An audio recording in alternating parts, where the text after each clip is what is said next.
दूसरे के मन की बात को जान लेना, कोई इंसान हमारे बारे में क्या सोच रहा है, इन बातों को जान लेना क्या संभव है? तो इसका उत्तर है हाँ। 100% तो नहीं, लेकिन किसी हद तक आप किसी के भी मन की बातों को जान सकते हैं, समझ सकते हैं। लेकिन अगर आप भी इसे सीखना चाहते हो तो आप इस वीडियो को बहुत ध्यान और समझ के साथ देखिए, और इस वीडियो में जो प्रयोग आपको बताए जा रहे हैं उन्हें आप लगातार अभ्यास करने की कोशिश कीजिए। तभी आप किसी के भी मन की बात को समझ पाएंगे, महसूस कर पाएंगे। वैसे ये सब प्रयोग आपको कोई बताएगा नहीं, क्योंकि बहुत सारे एस्ट्रोलॉजर जो ज्योतिषी हैं वो यही सारे प्रयोग करके आपके मनोभावों को जान लेते हैं। आप जैसे ही उनके पास जाते हैं वो पहले ही आपके मनोभावों को पढ़ना शुरू कर देते हैं। आप अपने बारे में उन्हें थोड़ा बताते हैं और वो आपको आपके ही बारे में बहुत कुछ बता देते हैं। तो आपको लगने लगता है कि ये ज्योतिषी तो बहुत चमत्कारी हैं, इन्हें हमारे भूतकाल के बारे में, हमारे भविष्य के बारे में सब कुछ पता है। पर ये वास्तविकता नहीं है और ये कोई चमत्कार भी नहीं है। ये सिर्फ अभ्यास की बात है जो उन्होंने किया है, और उसी से ही वो आपके मन की बातों को जान लेते हैं। अब वो तो आपको ये सारी बातें नहीं बता सकते, क्योंकि उनका घर और उनका बिजनेस इसी से ही चलता है। तो आइए अब हम शुरू करते हैं कि इसको किया कैसे जाता है। सबसे पहली बात है कि अगर आप किसी के मन की बात को जानना चाहते हैं तो उसके लिए आपके मन का शांत होना बहुत जरूरी है। थोड़ा ध्यान से समझना इस बात को, तभी आप इन प्रयोगों को सक्सेसफुली कर पाएंगे। मैं आपको एक कहानी सुनाता हूँ। एक जैन फकीर हुए जॉर्ज गुरजीएफ, उनके पास जो कोई भी शिक्षा लेने आता था वो उन्हें सिखाते थे कि तुम शब्दों से नहीं, मन के भावों से बातचीत करना सीखो।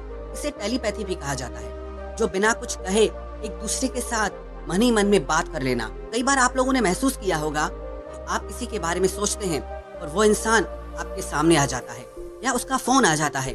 कहीं ना कहीं आपके मन की बातें उस तक पहुंच जाती है और उसके मन की बात आप तक पहुंच जाती है। तो जो जैन फकीर थे वो अपने सारे शिष्यों को एक प्रयोग सिखाते थे कि तुम अपने आप को एक कमरे में बंद रखो और एक भी शब्द नहीं बोलना है, किसी से कोई बात नहीं करनी है। सबसे पहले तो तुम अपनी वाणी को शांत करो। जब तुम्हारी वाणी शांत होगी तभी तुम्हारा मन शांत होगा। हमारी वाणी ही हमारे विचारों को शब्द देती है, आवाज देती है। पहले वाणी में शांति आएगी, फिर विचारों में शांति आएगी। फिर जब धीरे धीरे उन शिष्यों का मन प्रयोगों के द्वारा शांत होने लगता था तो गुरजीएफ क्या करते थे, अपने मन में एक शब्द बोलते थे, जैसे कि गुलाब का फूल। और जब तक वो शब्द उन शिष्यों को सुनाई नहीं देता था वो उन शिष्यों से इसी प्रयोग को लगातार करवाते रहते थे। वो एक ही कोई शब्द अपने मन से बोलते रहते थे और उस शब्द को धीरे धीरे वो सारे शिष्य आसानी से सुन लेते थे, बिना मुंह से कुछ भी बोले। आप कहोगे ये सब बकवास बातें हैं। ये बिल्कुल भी बकवास बातें नहीं है, ये प्रूव्ड साइंटिफिक बातें हैं। बहुत लोगों ने इस पे प्रयोग किए हैं। आपने कभी देखा, जो मनोवैज्ञानिक होते हैं वो बहुत से लोगों के चेहरे के हाव भावों को देखकर, उनकी बातों को सुनकर उनके मन की बात जान लेते हैं। तभी मनोवैज्ञानिक लोगों के सामने सब लोग अपने दिल की हर बात खोलकर रख देते हैं। उन्हें लगता है कि इन्हें हमारे बारे में सब कुछ समझ में आता है, ये तो हमारे मन की बातें पढ़ लेते हैं। जो लोग मनोवैज्ञानिकों के पास जाते हैं उन्हें लगता है कि इस मनोवैज्ञानिक के पास तो कोई चमत्कारी शक्ति है। सच कहूँ, उसके पास कोई चमत्कारी शक्ति नहीं। उसने बस अपने विचारों को शांत करके, खुद के विचारों में ठहराव ला करके, उसने अपने भावों को, अपनी ऊर्जा को आपसे कनेक्ट कर लिया। इसलिए जो भी आपके हाव भाव हैं, उसकी ऊर्जा को वो मनोवैज्ञानिक महसूस कर पाता है, समझ पाता है। सीधा सरल सा सूत्र है कि जब तक आप बोलते रहते हैं सामने वाले सुनते रहते हैं। आप बोलना बंद करते हैं तभी सामने वाला जो बोल रहा है वो आप सुन पाते हैं। यदि आप दोनों ही लगातार बोलते रहेंगे तो किसी को कुछ समझ में नहीं आएगा। ठीक इसी तरह यदि आपका मन चुप है तभी आप किसी दूसरे का मन सुन सकते हैं। मन के चुप होने का मतलब है कि आप विचार और कल्पनाओं से बाहर निकलकर पूर्णतः शांत हो जाएं। इसे ही चित्त का शांत होना कहते हैं।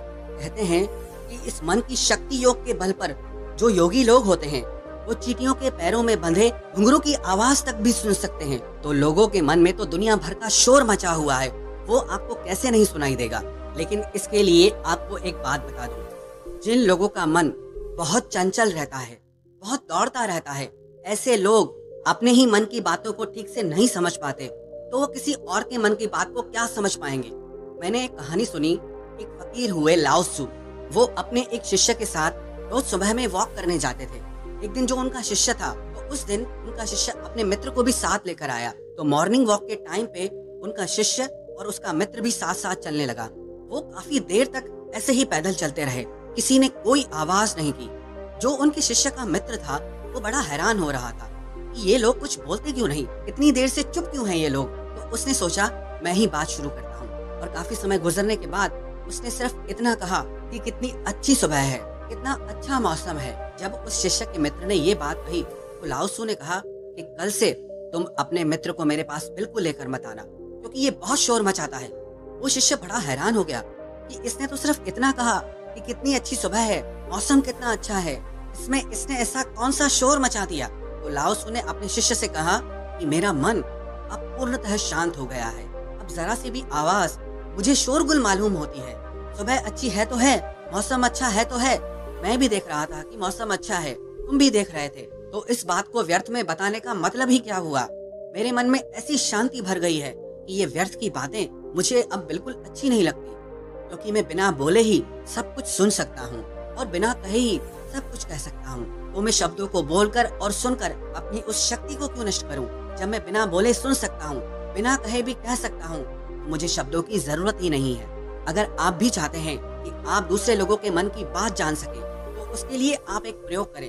सबसे पहले आप दिन में कुछ समय निश्चित करें कि इस समय से इस समय तक आप कुछ नहीं बोलेंगे, और उस समय पे आप एक आसन में बैठना सीखिए और अपने मन में जरा गहरे झांक कर देखिए कि वहाँ क्या चल रहा है। आपको कोई प्रतिक्रिया नहीं देनी, बस देखना है, और धीरे धीरे इसे देखते हुए आपका मन शांत होने लगेगा। इसे ही महात्मा बुद्ध ने आनापानसति योग कहा है, जिसमें आपका पूरा ध्यान आपकी श्वासों पर रहता है। इससे आपके मन में पूर्णतः शांति आ जाती है, और जब आपका मन पूरी तरह से शांत हो जाता है तो आप अपने आसपास में हो रही चीजों को, लोगों को गहराई से देख पाते हैं, गहराई से समझ पाते हैं, सुन पाते हैं। एक शांत चित्त वाला इंसान बिना कहे भी सामने वाले की हर बात को समझ लेगा, और वो जो कह रहा है उसकी झूठी बातों में वो कभी नहीं फंसेगा, क्योंकि एक शांत चित्त वाला वो सब कुछ सुन सकता है जो एक साधारण इंसान कभी नहीं सुन सकता।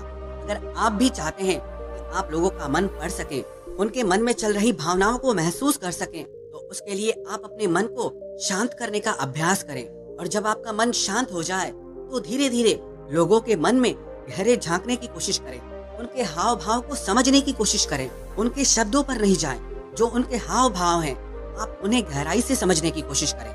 दूसरे के मन की बात को जान लेना इसमें कोई बड़ी बात नहीं है, पर शर्त यही है कि आपको यही अभ्यास निरंतर करना होगा।